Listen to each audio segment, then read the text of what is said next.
मेरे प्रियो, आज से 2000 साल पहले जब यीशु मसीह संसार में आया, वचन कहता है उसे अपनों ने नहीं पहचाना। जानते हैं क्यों? क्योंकि शायद वो यीशु घोड़े पर सवार नहीं था और शायद उसके हाथों में तलवार नहीं थी। वचन कहता है वो तो नम्र और दीन था, वो तो नम्र और दीन था, वो तो तरस से भरा था, इसलिए लोगों ने उसे पहचाना नहीं। वो सोचते थे कि परमेश्वर जब इस संसार में आएगा उसके सर पर एक ताज होगा, उसके पास एक रथ होगा, उसके पास एक बड़ा राज्य होगा। लेकिन यीशु ऐसा नहीं था।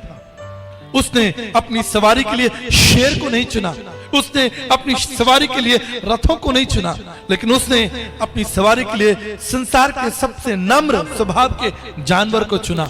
हम जानते हैं उसने गधे के बच्चे को चुना।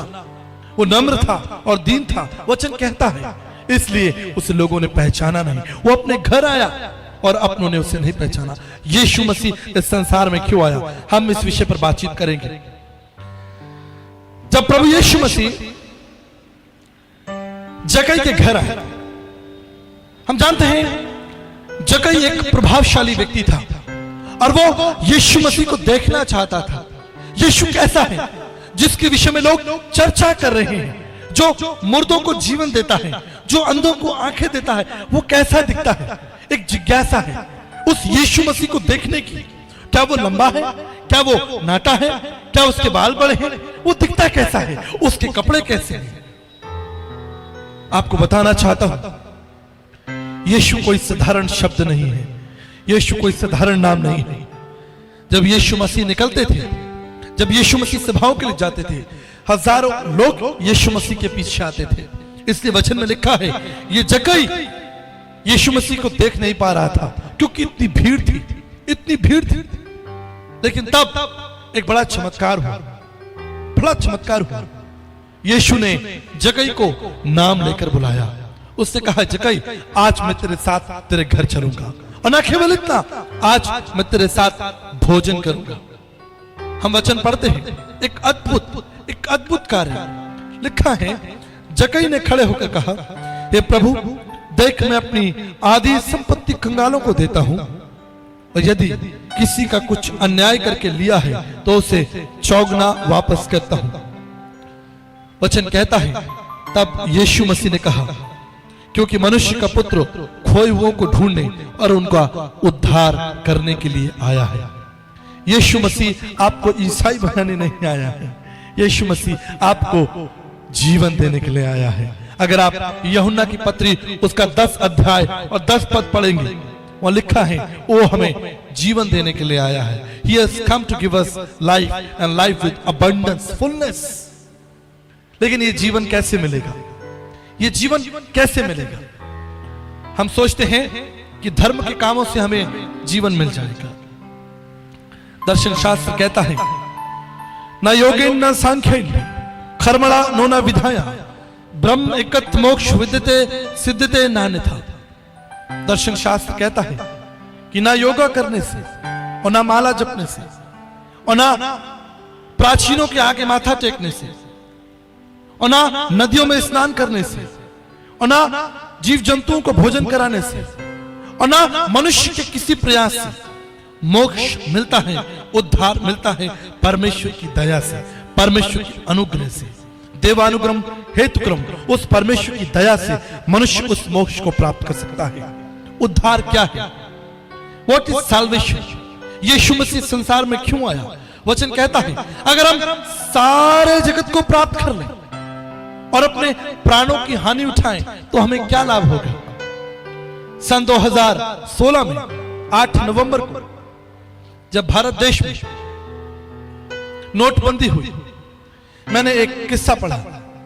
एक धनवान व्यक्ति जिसके पास बहुत सा धन था, बहुत सा धन था, जब उसने सुना कि ये धन अब बेकार हो गया है, अब ये धन मेरे लिए उपयुक्त नहीं है, उसे हार्ट अटैक आ गया। उसके 3 बेटों ने उसे हॉस्पिटल में एडमिट कराया। पहला दिन निकल गया। उस धनवान व्यक्ति ने अपने बेटे को बुलाया और पूछा क्या उस धन के विषय में कोई परिणाम निकला, क्या हमारा धन बच सकता है? बेटे ने कहा पिताजी अभी कोई परिणाम नहीं निकला, शायद हमारी ये संपत्ति, हमारा ये धन नष्ट हो गया है। दूसरा दिन आया, उस व्यक्ति ने पूछा, क्या हमारे उस धन को बचाया जा सकता है? बेटों ने कहा, पिताजी हम कुछ नहीं कर सकते। और तीसरा दिन भी आया, क्या वो धन बच सकता है? बेटों ने कहा, हमें कोई उम्मीद नहीं है। और इस नाउम्मीदी के साथ वो व्यक्ति उस हॉस्पिटल में मर गया। वचन कहता है, क्या लाभ कि तुम सारे संसार को प्राप्त कर लो और अपने प्राण और अपने आत्मा की, अपने शरीर की, अपने जीवन की हानि उठाओ? क्या लाभ? यीशु मसीह संसार में क्यों आया? वचन कहता है, जक्कई के पास बहुत सा धन था, उसके पास नाम था, उसके पास शोहरत थी, उसके पास बड़े बड़े अधिकार थे, लेकिन जो नहीं था वो था उद्धार। जो नहीं था वो था पापों की क्षमा। जब उसने अपने पापों को मान लिया, वचन कहता है, बाइबल कहती है कि उसने उन्हें क्षमा कर दिया। धन है वे जिसके अधर्म क्षमा हुए, और धन है वे जिनके पाप ढांपे गए। धन है वह मनुष्य जिसे परमेश्वर पापी न ठहराए। मेरे प्रियो, अपने जीवन के विषय में सोचिए। एक दिन मुझे और आपको इस संसार से जाना है। हमें एक दिन इस संसार से जाना है। हम इस संसार में सदा के लिए नहीं हैं। शायद कल हम इस संसार में ना हो, शायद परसों हम इस संसार में ना हो। आप कहां होंगे? सोचिए, क्या ये धन, संपत्ति, ये नाम, ये शोहरत, ये ताकत, ये सब कुछ हमारे प्राणों की रक्षा कर सकती है? कदापि नहीं। आपको इस संसार से जाना है। I was reading about Marilyn Monroe. Marilyn Monroe America की एक बहुत सुंदर अभिनेत्री थी। कहा जाता है कि पृथ्वी पर ये सबसे खूबसूरत महिला थी। चूंकि एक अभिनेत्री थी, हजारों लाखों लोग उसे पसंद करते थे। लोग उससे मिलने के लिए आते थे। उसे बड़े बड़े समारोह में बुलाया जाता था। एक दिन मर्लिन मैनरो को अमेरिका के राष्ट्रपति के राजभवन में बुलाया गया, एक बड़े कार्यक्रम के लिए। मर्लिन वहां पर गए, उसने लोगों का मनोरंजन किया, और मनोरंजन के बाद वो अपने होटल रूम में चली गई। दूसरे दिन लोग उसे लेने के लिए आए। उसे दूसरे शहर जाना था। दरवाजा खटखटाया गया, लेकिन मर्लिन मैनरो ने दरवाजा नहीं खोला। लोग डर गए, ये क्या हुआ? लोगों ने दरवाजा खटखटाया, दरवाजा तोड़ा गया। पुलिस ऑफिसर्स अंदर गए। उन्होंने देखा कि मर्लिन मैनरो ने आत्महत्या कर ली। She committed suicide. इससे पहले कि मर्लिन मैनरो इस संसार को छोड़कर जाती, उसने एक पत्र लिखा। उसने कहा, मेरे पास धन है, संपत्ति है, नाम है, ख्याति है, सब कुछ है, लेकिन मेरे जीवन में शांति नहीं है। मेरे जीवन का कोई लक्ष्य नहीं है। मेरा जीवन अकेला है। मेरे प्रियो, बिल्कुल मर्लिन मैनरो के समान, बिल्कुल स्टीव जॉब्स के समान, शायद हमारे पास सब कुछ हो, लेकिन अगर हमारे पास परमेश्वर का पुत्र प्रभु यीशु नहीं है, तो हम निश्चित अकेले हैं। हम टूटे और बिखरे हुए हैं। पास्कल, एक ग्रेट साइंटिस्ट और मैथमेटिशियन, उन्होंने एक बात कही। उन्होंने कहा, हर एक व्यक्ति के मन में, उसके हृदय में एक खाली स्थान है। एक खाली स्थान है, और वो खाली स्थान न धन से, न नाम से, न शोहरत से, और न संसार की किसी भी चीज से भरा जा सकता है। वो खाली स्थान केवल परमेश्वर के पुत्र अर्थात प्रभु यीशु मसीह के द्वारा भरा जा सकता है। दूसरा कोई तरीका नहीं है। मेरे प्रियो, आपके पास सब कुछ है, आपके पास सब कुछ है, लेकिन अगर आपके पास प्रभु यीशु नहीं है, आपके पास शांति नहीं है, आपके पास जीवन का कोई लक्ष्य नहीं होता। आपने देखा है, जब एक फुटबॉल प्लेयर ऐसे ही एक मैदान में फुटबॉल को लेकर दौड़ता है, वो कहां दौड़ता है? वो उस बॉल को लेकर एक गोल पोस्ट की तरफ, उस निशाने की ओर दौड़ता है जहां पर उसे उस बॉल को डालना है। एक लक्ष्य, एक लक्ष्य। अगर वो गोल पोस्ट वहां पर ना हो, अगर वो लक्ष्य वहां पर ना हो, मैं आपसे प्रश्न पूछना चाहता हूं, वो कहां तक दौड़ेगा? उसके दौड़ने की दिशा क्या होगी? उसके दौड़ने का लक्ष्य क्या होगा? बिल्कुल इसी समान, बिल्कुल इसी समान अगर हमारे जीवन में प्रभु यीशु नहीं तो हमारे जीवन का कोई लक्ष्य नहीं। हम कहां दौड़ रहे हैं, हम कहां पहुंचेंगे शायद नहीं पता। इसलिए यीशु मसीह संसार में आया। हम शायद भूल कर रहे हैं, हम शायद भूल कर रहे हैं। मैं आपके सामने एक पद पढ़ना चाहता हूं। वचन कहता है, पहला यूहन्ना 1:9, यदि हम अपने पापों को मान लें तो वो हमें पापों से क्षमा करने और सब अधर्म से शुद्ध करने में विश्वास योग्य है। यीशु मसीह इस संसार में क्यों आया?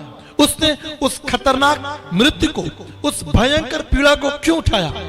इसलिए कि आपके अधर्म और आपके पाप मिटाए जाए और आपका नाम जीवन की पुस्तक में हो, आपका नाम जीवन की पुस्तक में हो। वचन कहता है, अगर आप प्रकाशित वाक्य की पुस्तक पढ़ते हैं, वहां लिखा है, मैं आपके सामने पढ़ना चाहता हूं, प्रकाशित वाक्य की पुस्तक उसका 22 अध्याय और 12 पद, देख मैं शीघ्र आने वाला हूं, हर एक काम का प्रतिफल और बदला देने का प्रतिफल मेरे पास है। मैं अल्फा और ओमेगा हूं, पहला और अंतिम हूं। धन्य है वो जो अपने वस्त्र धो लेते हैं, उन्हें जीवन के वृक्ष के पास आने का अधिकार मिलेगा।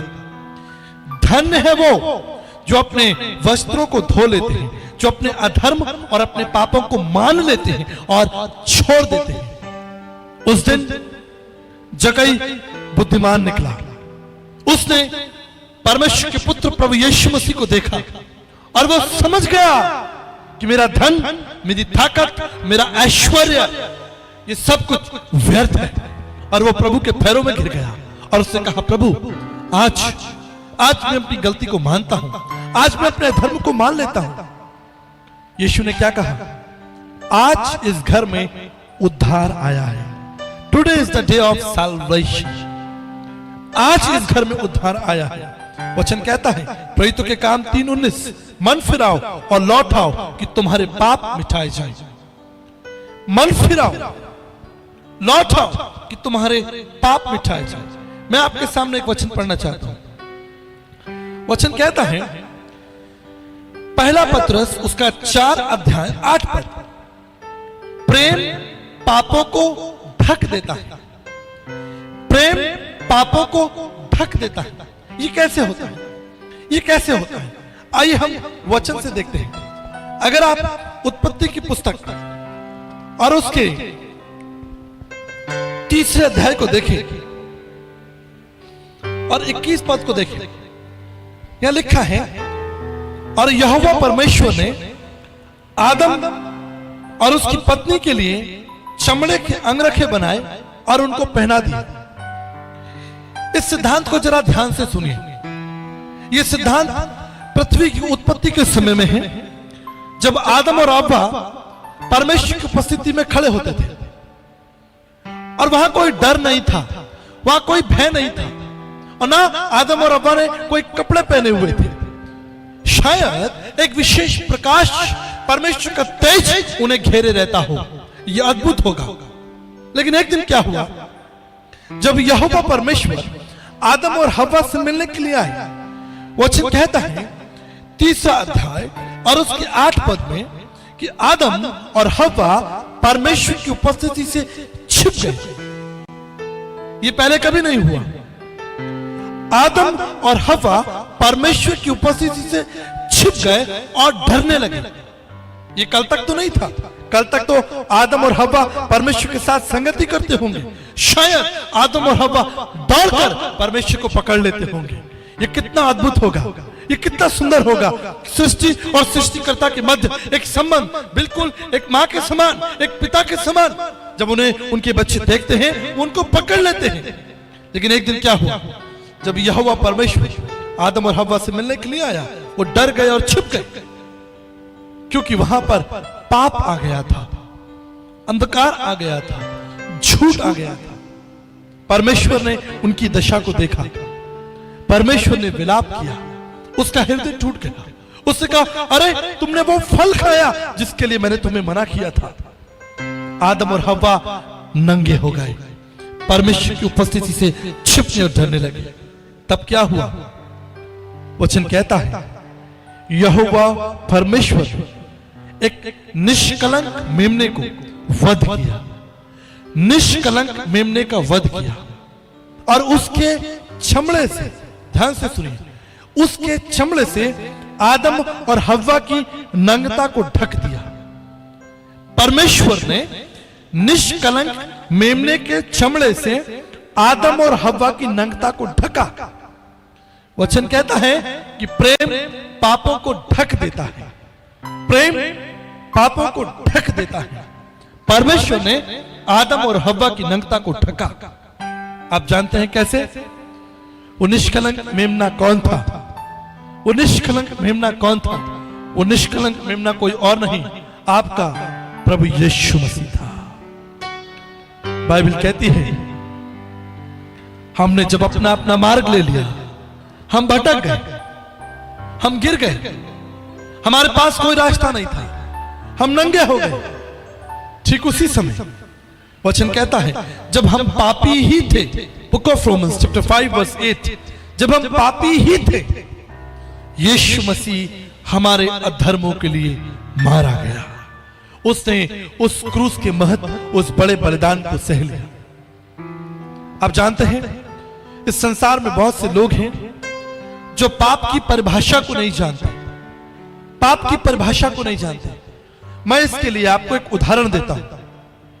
साधु सुंदर सिंह जी, हम जानते हैं ये नाम पंजाब की धरती में एक महत्वपूर्ण नाम है, आदरणीय साधु सुंदर सिंह जी।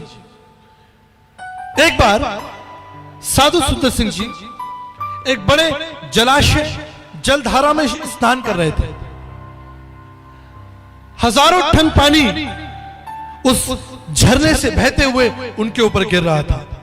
अब स्नान के दौरान उन्हें एक बात स्मरण आई, क्यों ना मैं थोड़ा सा जल अपने घर ले चलूं, क्योंकि इस जलधारा का जल बहुत मीठा और ठंडा है। और ये सोचकर उन्होंने उस मटके में जल को भर लिया और अपने कंधे पर रखकर अपने घर की तरफ चलने लगे। जब वो मार्ग में थे, उन्हें थकान का अनुभव हुआ और उन्होंने उस मटके को नीचे उतार दिया। और जब उन्हें आराम मिला, उन्हें चैन मिला, उन्होंने उस मटके को वापस अपने कंधे पर रखा और अपने मार्ग की तरफ चलने लगे। फिर थक गए और फिर उन्होंने उस मटके को नीचे रखा। जब कई बार वो ऐसा कर चुके, पवित्र आत्मा ने साधु सुंदर सिंह से पूछा, साधु सुंदर सिंह, अभी तो तुम जलधारा में स्नान कर रहे थे, हजारों टन पानी तुम्हारे ऊपर था, तुम तो जलाशय में गोते ले रहे थे और तुम्हारे ऊपर झरनों से पानी गिर रहा था, तब तुम्हें थकान और दर्द का अनुभव नहीं हुआ। लेकिन थोड़ा सा जल अपने कंधे पर रखकर चल रहे हो, तुम थक जाते हो, ऐसा क्यों? मेरे प्रियो, यह अद्भुत है। जब तक मैं और आप पाप में तैरते रहेंगे, हमें पाप का बोझ कभी पता नहीं चलेगा। लेकिन जब वही पाप मटके रूपी प्रभु यीशु मसीह के रूप में इकट्ठा किया जाए, आपको पता चलेगा कि आपका पाप वास्तव में कितना भारी है, कितना भारी है। आप अपने पापों को लेकर चल नहीं सकते। जिस समय यीशु मसीह ने उस क्रूस को उठाया था, वो क्रूस कुछ और नहीं था, वो आपके और मेरे पापों की कीमत थी, मेरे और आपके अधर्म का बोझ था जो यीशु मसीह के ऊपर लादा गया। यीशु आपको ईसाई बनाने नहीं आया। परमेश्वर को इसमें कोई रुचि नहीं कि आप ईसाई बन जाएं। परमेश्वर को इस बात में रुचि है कि आपके अधर्म, आपके पाप क्षमा हो और आपका नाम जीवन की पुस्तक में हो, ताकि जब आप इस संसार से जाएं, आप उस राज्य में प्रवेश करें जो युगान युग का है। मेरे प्रियो, क्रूस एक भयानक शब्द है। प्राचीन काल में इस शब्द पर कोई बातचीत नहीं करता था। क्रूस एक गंदी गाली हुआ करती थी, क्रूस एक भयानक शब्द हुआ करता था। कोई क्रूस के विषय में सोचता भी नहीं था, क्योंकि बड़े बड़े अपराधियों को क्रूस पर चढ़ाकर मारा जाता था। यह खतरनाक था, इसलिए लोग क्रूस से छिपते और डरते थे, कोई क्रूस के विषय में बात नहीं करता था। लेकिन एक दिन क्या हुआ, एक दिन प्रभु यीशु मसीह को क्रूस पर चढ़ाया गया। हालेलुया, यीशु मसीह को क्रूस पर चढ़ाया गया। यह अद्भुत था। उससे पहले भी हजारों लोग क्रूस पर कुर्बान हुए, क्रूस पर मारे गए। हजारों लोगों को क्रूस पर यातना दी गई, उन्हें तड़पाया गया। हजारों लोगों को रोमी सरकार के द्वारा क्रूस पर भयानक मृत्यु दी गई। इसलिए क्रूस एक बहुत ही गंदा शब्द था। लेकिन एक दिन यीशु मसीह को क्रूस पर चढ़ाया गया। मेरे प्रियो, जो सबसे गंदा था, जो सबसे घृणित था, वो आज इस संसार का उद्धार का शब्द है। आप कल्पना कीजिए कि वो यीशु मसीह अगर लकड़ी के जीवन को बदल सकता है तो वो आपके जीवन को क्यों नहीं बदलेगा। इसलिए उसने कहा कि मैं तुम्हारे जीवन को बदलने आया हूं। I have come to change your life, life with love and peace. मैं तुम्हें आशा देने आया हूं। इससे वचन कहता है उसने हमसे प्रेम किया। हालेलुया, उसने हमसे प्रेम किया। उसने हमारा बोझ उठाया, उसने हमारे आंसुओं को पोंछा, उसने अपने लहू से हमारा नाम जीवन की पुस्तक में लिखा। वचन में कहता है कि मैंने तुम्हारा नाम अपनी हथेली पर लिखा है। मैं आपको एक अद्भुत बात बताता हूं। जब मैं अपनी पत्नी अर्थात दीप्ति, हम जब कॉलेज में पढ़ते थे, कई बार हम हथेली पर एक दूसरे का नाम लिख लेते थे। लेकिन यह निश्चित था कि घर जाने से पहले वो नाम मिटा दिया जाए ताकि माता पिता उस नाम को ना देख लें। बाइबल कहती है मैंने तुम्हारा नाम अपनी हथेली पर खोद कर बनाया है, मैं इसे कभी नहीं मिटाऊंगा। ये अद्भुत है, ये अद्भुत है। मनुष्य आपको भूल सकता है, मनुष्य आपके नाम को मिटा सकता है। जो मनुष्य आपको देता है वो आपसे वापस लिया जा सकता है। मनुष्य आपको ऊंचे पद पर बैठाएगा, मनुष्य आपको मेंबर ऑफ पार्लियामेंट बना देगा, मनुष्य आपको प्रधानमंत्री बना देगा, वही मनुष्य आपको नीचे उतार देगा। मनुष्य आपको महिमा देगा और वही मनुष्य आपके विरोध में खड़ा हो जाएगा। लेकिन बाइबल कहती है, वचन कहता है जो परमेश्वर देगा वो तुमसे कभी वापस नहीं लिया जाएगा। जो परमेश्वर देगा वो अनंत काल के लिए देगा। उसने कहा है मैं तुम्हें जीवन देने आया हूं और उसने हमें युगानुयुग का जीवन दिया है, वो हमसे कभी वापस नहीं लेगा। उसने अपने पुत्र प्रभु यीशु मसीह के द्वारा हमें वो अनंत जीवन दे दिया है। मेरे प्रियो, एक ही आशा है, एक ही आशा है। आज शाम जब मैं आपके सामने खड़ा हूं, मुझे नहीं मालूम आपकी आवश्यकताएं क्या हैं। क्या आप बीमारी के लिए प्रार्थना कराने आए हैं? क्या आप संसार की तमाम चीजों के लिए प्रार्थना कराने आए हैं? लेकिन मैं आपको एक चीज देना चाहता हूं। I want to give you one thing। एक चीज मैं आपको इस स्थान से देकर भेजूंगा और वो है अनंत की आशा।